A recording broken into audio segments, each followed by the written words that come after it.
glad you are alive to join us as well for today. Well, as usual, I'm not here alone on today's show. I've got my colleague with me.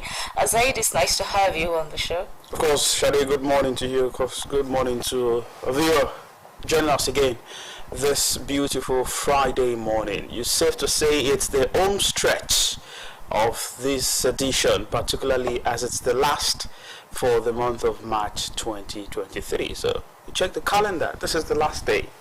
And the next time we'll be back, it will be saying it will be a happy new month, traditionally, as we do say. Things are moving.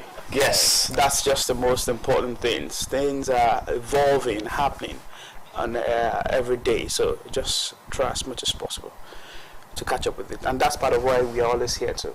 Yes, as things are moving, you also have to position yourself in the way that you'll be able to move with the trend, because if you're not moving with the trend, you'll be grounded by it.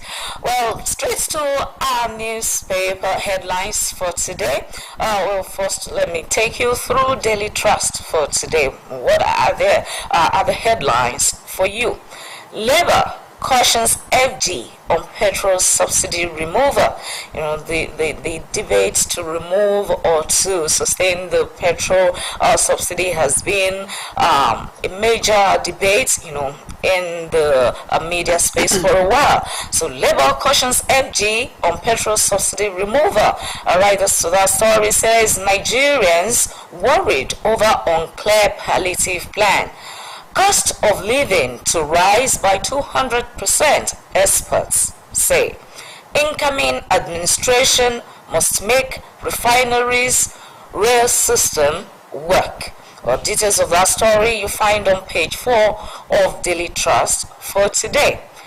Dangote, that's so PDP reverses suspension of IM Fayose Shema after Hayu's exit.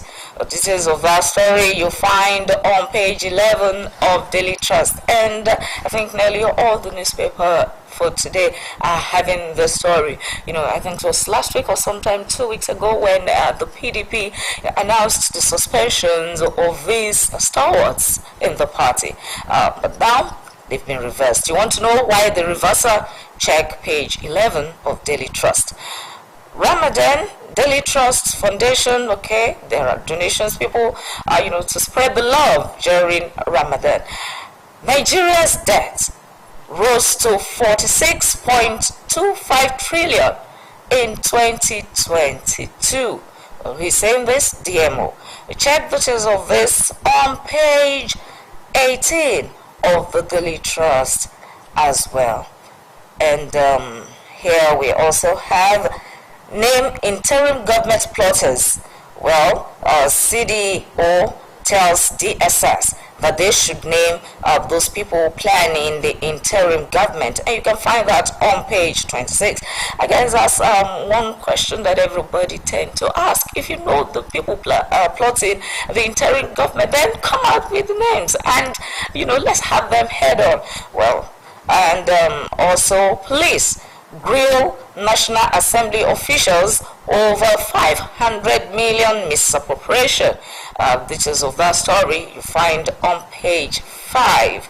And VP elect visits IBB Abdusalami in Mina. Well, what's about the visit and what were the discussion? Why was it vital? Check page 27 of the Daily Trust. Because that's it for the Daily Trust. Let's move on to check what the New Telegraph is saying this morning.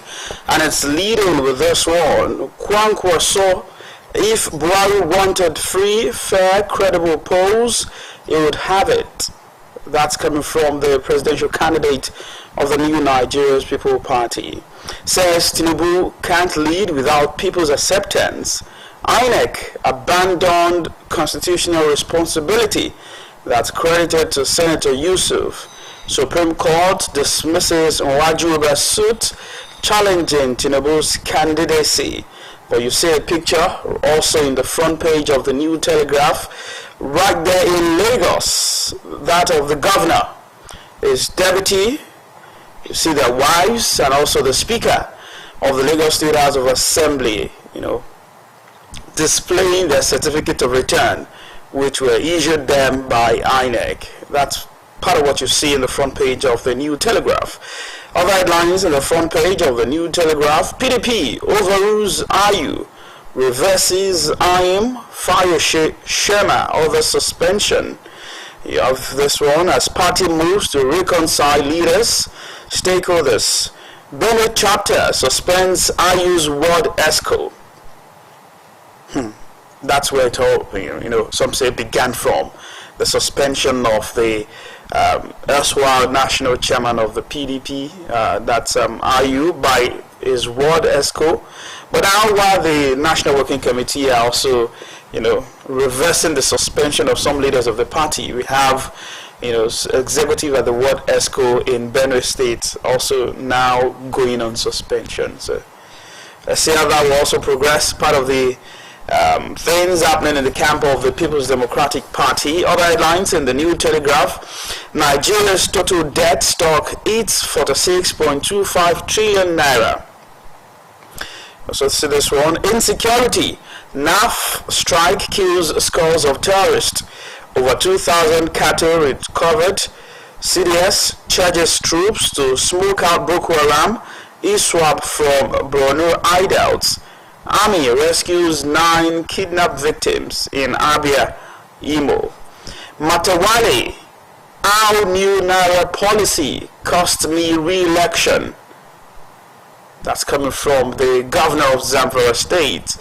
He lost his re-election bid, but now, according to this headline, is pointing attention to the new Naira policy as a result of perhaps part of the reason why it lost the election. You want to know what the role the new Naira policy played in the election of the governor of Zamfara State and the re-election bid? You check the New Telegraph newspaper for that story.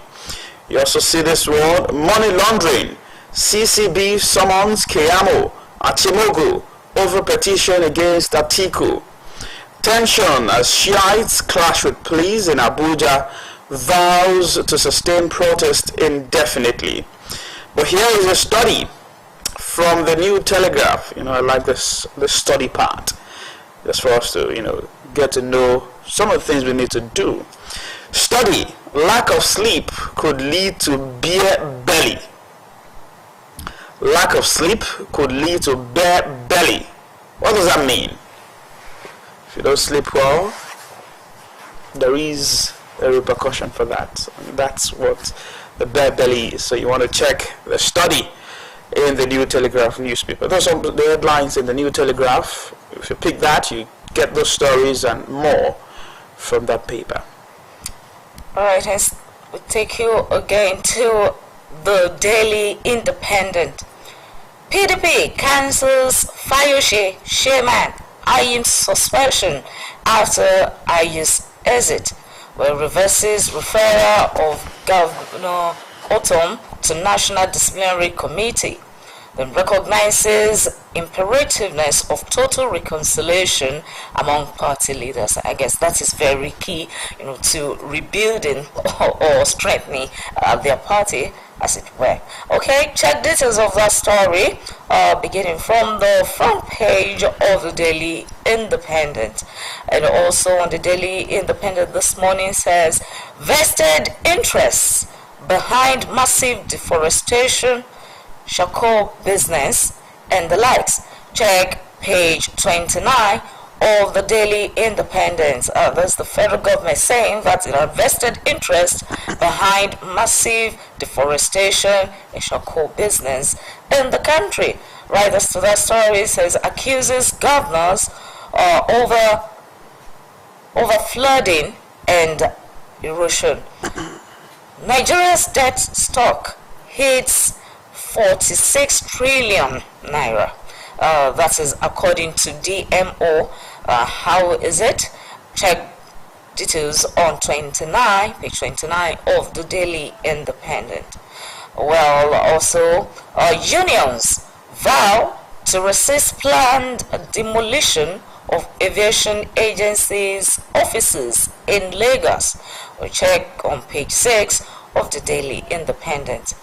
Eyocha Ayu, Benue PDP suspends a Euro ward executives. Okay, that is Eyocha's ward executive. They've been suspended.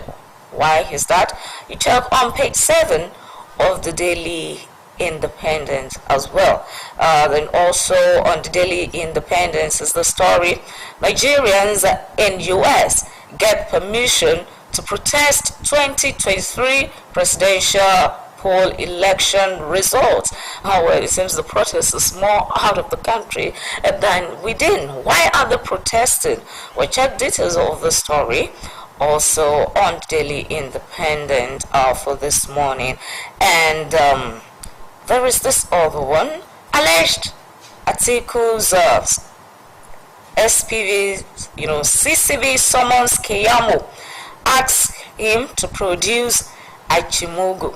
Why is it so? Please check on the Daily Independent as well. Finally, from the Daily Independent, Kwankwaso berates Buhari over outcome of 2023 elections, says result of the exercise not reflection of Nigeria's wish. Well, details of our story you also find on page 6 of the Daily Independent as well. Let's check the Leadership Friday for you this morning, and it's leading with this one. The bold headline in the front page of the Leadership Friday says post-election crisis. In face-saving move, PDP forgives Fayose Shema, Autumn, others. Damagum consolidates to reunite Atiku G5 governors' camps. Suspension reversal. Confirmation of IU's misrule. That's coming from Fayose. Benue PDP suspends Igrovo ward executives. That's part of the story you also took from the Daily Independent just now. On that lines in the Leadership Friday, how we survived rough political tough. Ireti, Adebule, others. I think that's female senator-elects. Yes, Ireti Kingibe, that of the Federal Capital Territory, and Adebule, who is also senator-elect in Lagos State. So you want to know how they survived as females in the political terrain? You check the Leadership Friday for that story. Bandits take 49 Niger villagers to Zamfara forest. Demand 30 million naira. That's quite. Nigeria's debt stock grows by 20% to 46.25 trillion naira. You also see this one from the foreign scene. Trump indicted over hush money to porn star. You check that story and more from the Leadership Friday for today. Okay, and the Daily Sun for today. Interim government allegation ploy to arrest opposition. That is coming from Atiku.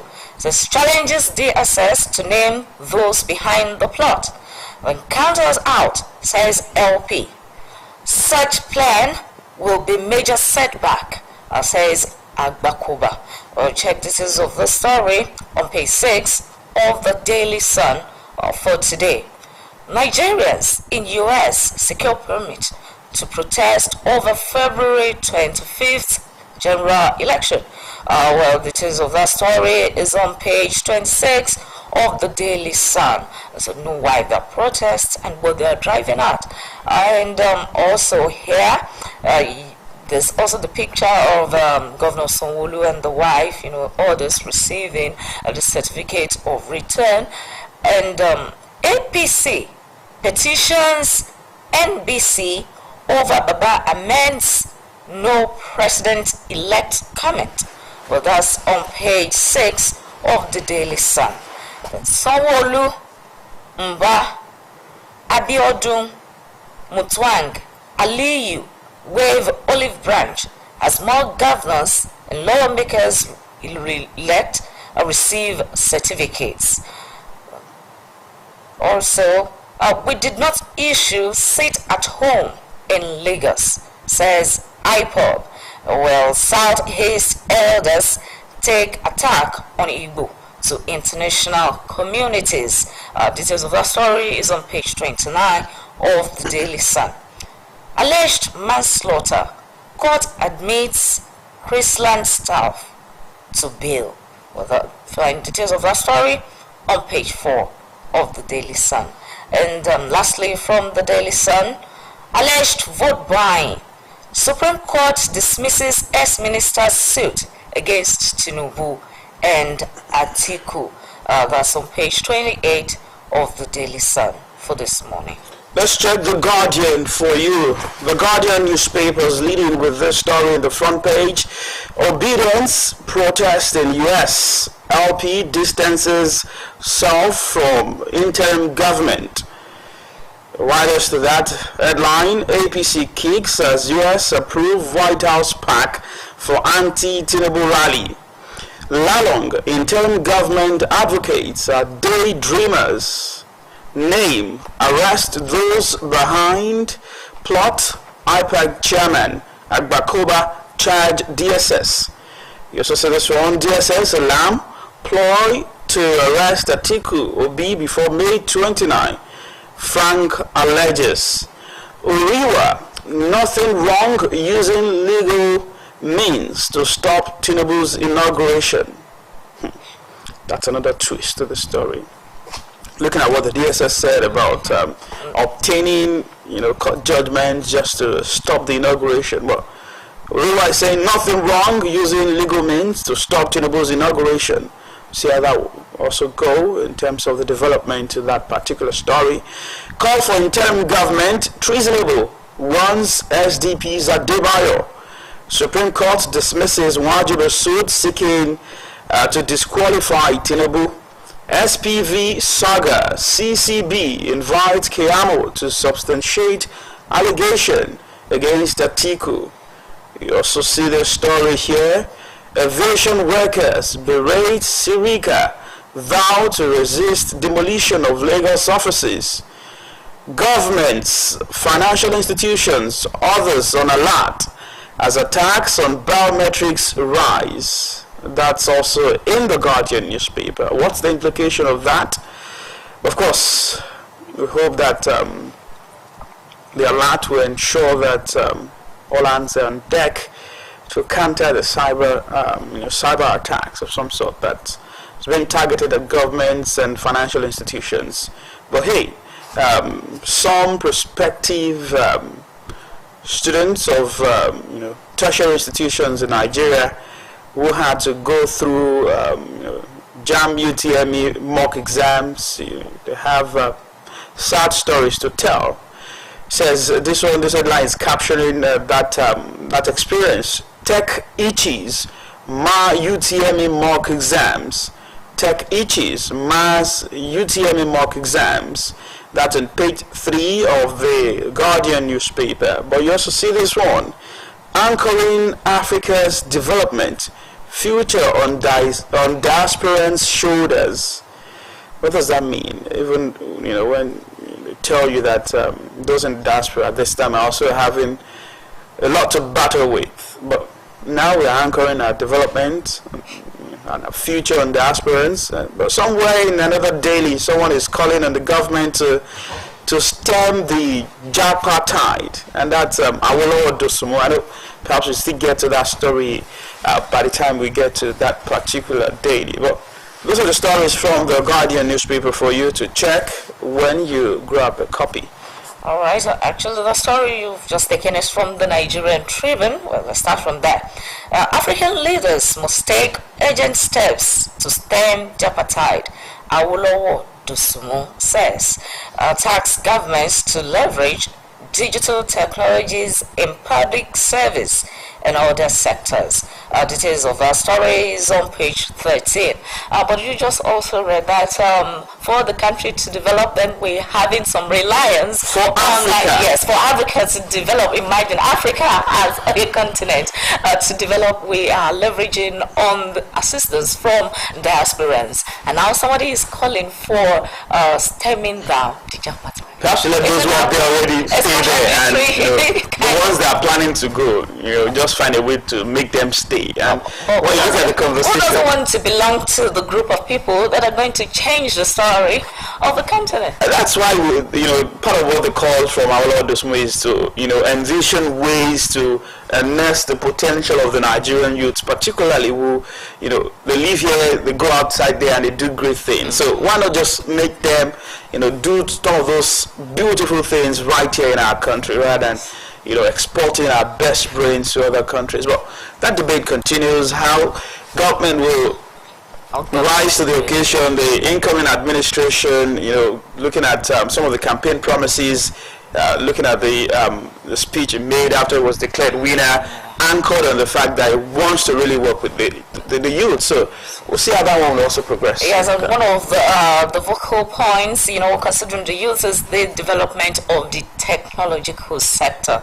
So the Nigerian youth should remain hopeful that there's going to be a change in that direction and the inevitable development that will come with it.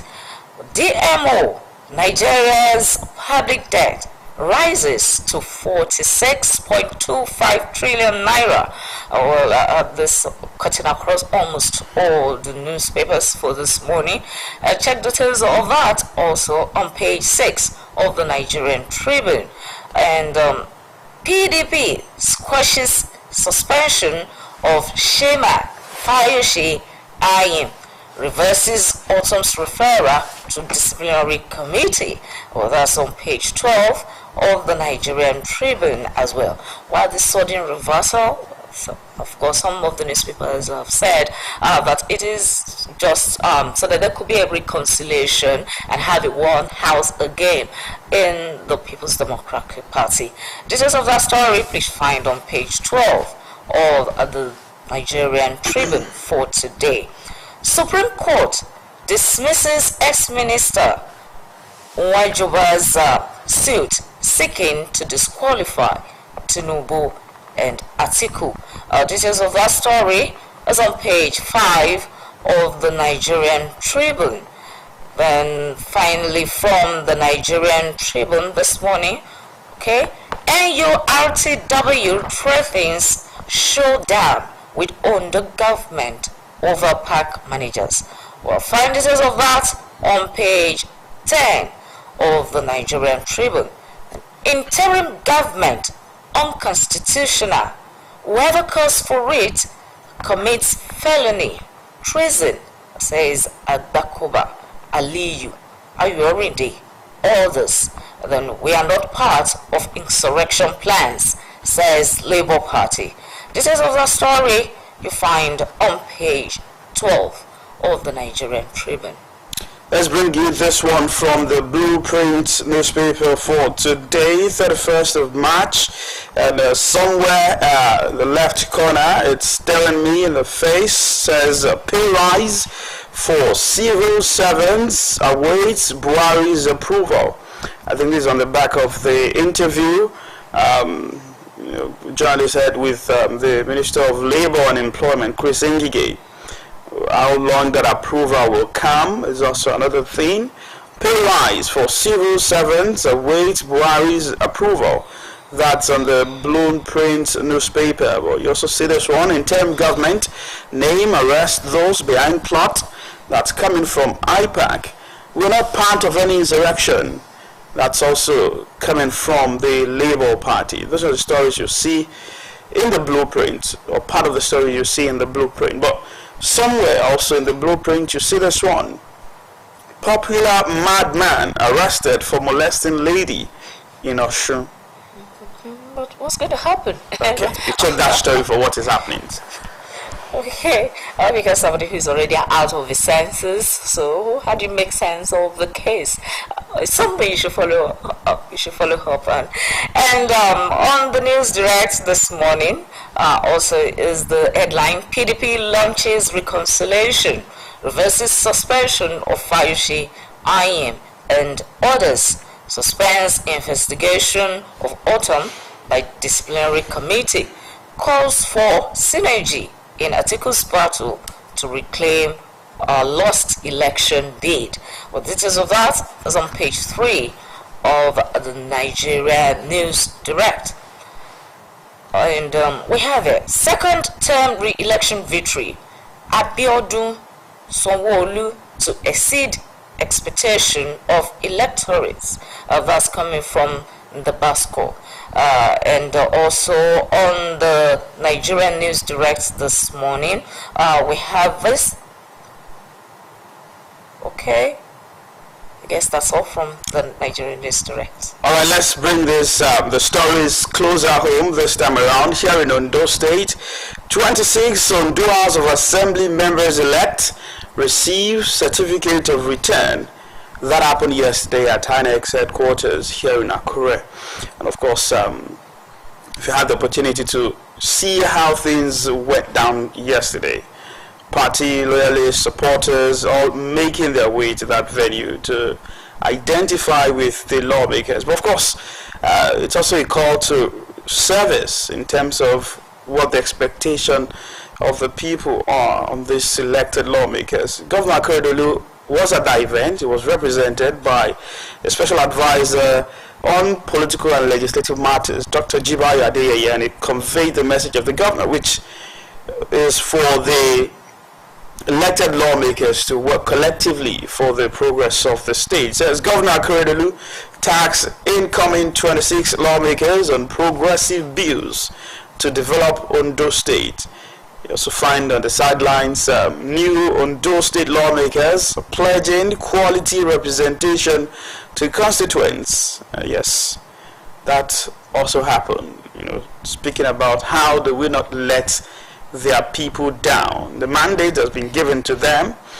They hope to discharge their responsibility. And the INEC Resident Electoral Commissioner in acting capacity here in Ondo State also mentioned the fact that it was good that election in Ondo State was largely peaceful, and appreciated the political parties for trying to play or playing by the rules of the book. So now the elections have come and gone. Those who have won have gotten certificates, even though we understand that even other elections, petitions have started trickling in. So we hope that will also be a distraction by the time the inauguration sets in. But in the Hope newspaper, Tinubu remains president-elect. That's coming from Fashion Roti.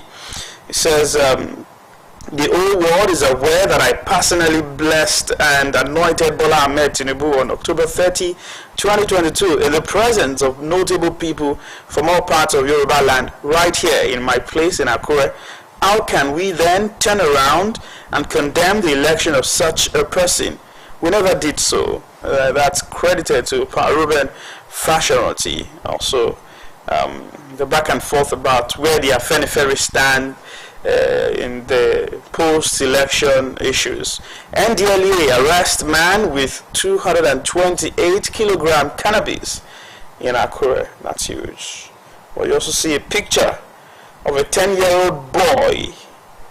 I'm happy I'm alive, but afraid I may not go to school again. 10-year-old amputee. That's also in the Hope newspaper. Both hands amputated, and of course when you read that story you feel for that boy. But how his fears will not overcome him is what the topic should be. Responsibility of his caregivers and good citizens of the country to look out for the boy that is amputated does not mean he cannot further his education or get to the peak wherever he chooses to be. Okay, to the Punch newspaper this morning. OPS predicts woes as national debt hits 46 trillion naira. Well, that's on page 17 of the Punch newspaper of this morning. Then election tribunal. Tinubu gets Atiku Obi's petitions. Check details on page 26 of the Punch newspaper.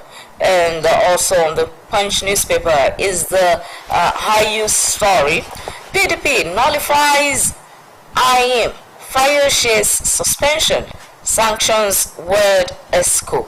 The details of that is on page 2 of the Punch newspaper. And many other stories on the Punch newspaper this morning. Let's how you take the sport. Of course. Let's check what the sporting stories are this morning. In terms of development, right there, you see the picture of a Nigerian in the Sporting Sun. Murphy pockets eye-popping salary in Nice, earns 138 million naira per month. Villarreal plots Chukweze's exit. You also see this one, AFCON 2023, Super Eagles to no falls September. Yes, after, they had to find a way past Guinea-Bissau in the last qualifier. Why I left Arsenal, that's credited to Iwobi. You see this one for Manchester City. Manchester City versus Liverpool. Ireland missing in training. That's your top scorer right there in the English Premier League. Missing in training after the international break. What does that mean for his club? We'll see if he'll be able to, be out with his teammates and, of course, participate in that high-stake encounter against Liverpool. So, traditionally, rivals in the Premier League. These are the stories for you in the Sporting Sun for this morning. Well, with us, we're wrapping up this segment, the newspaper headlines on here today. We'll take our first break now, and when we are back, it will be to the discussion for the day. Don't go away.